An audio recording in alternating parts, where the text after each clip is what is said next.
Bismillahirrahmanirrahim. Assalamualaikum warahmatullahi wabarakatuh. Terima kasih atas kesempatan yang telah diberikan. Yang saya hormati Bapak dosen pengampu mata kuliah PAI 7. Di sini saya akan membawakan ceramah yang berjudul Menjadi Insinyur Pertambangan Berjiwa Khalifah yang Integritas dan Berlandaskan Iman dan Sains.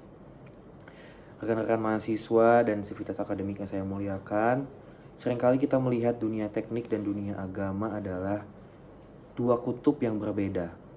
Namun, jika kita menyelam lebih dalam, profesi insinyur pertambangan ini sebenarnya adalah bentuk nyata dalam menjalankan tugas suci sebagai khalifah atau wakil Allah di muka bumi ini. Allah Subhanahu wa Ta'ala berfirman dalam Al-Quran bahwa Dia menjadikan manusia sebagai otoritas yang bertuan di bumi ini. Ini berarti kita bukanlah pemilik absolut, melainkan wali atau trusted people yang memegang mandat besar ini. Dalam perspektif Islam, bekerja di tambang bukan sekadar urusan ekstraksi mineral demi keuntungan materi. Bekerja dengan niat penata layanan adalah bagian dari ibadah juga. Mengapa demikian?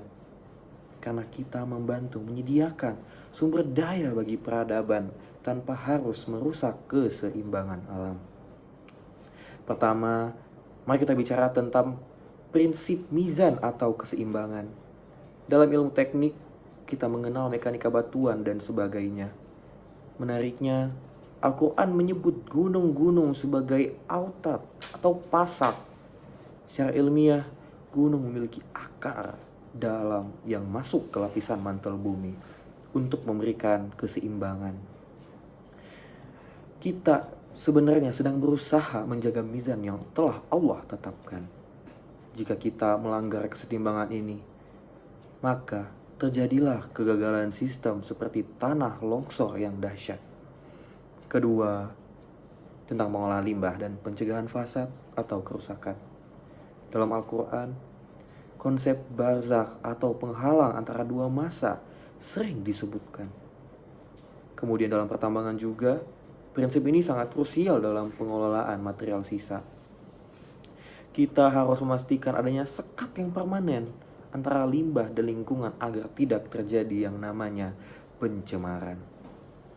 Kita juga diperintahkan untuk menghindari israf atau pemborosan, mengoptimalkan recovery calculation dalam pengolahan mineral, bukan sekedar mengejar efisiensi teknis, tetapi juga bentuk amanah untuk tidak menyia-nyiakan sumber daya yang Allah Subhanahu wa Ta'ala berikan kepada kita. Ketiga, semuanya tentang keadilan dan kembalinya amanah. Pertambangan haruslah inklusif dan memberikan manfaat bagi masyarakat sekitarnya, sesuai prinsip adil atau keadilan. Tujuan akhir kita bukan hanya sekedar utility atau kepuasan materi sesaat, melainkan falah, yaitu kesuksesan yang komprehensif di dunia dan akhirat nantinya.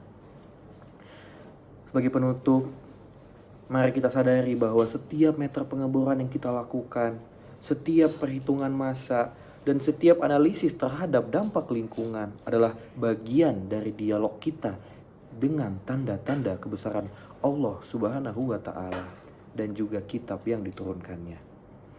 Maka jadilah insinyur pertambangan harus imbang antara sains dan tunduk kepada nilai-nilai spiritual yang dibatasi oleh Allah Subhanahu wa Ta'ala.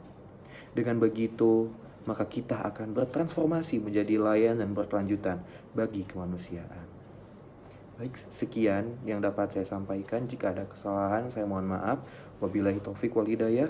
Wassalamualaikum warahmatullahi wabarakatuh.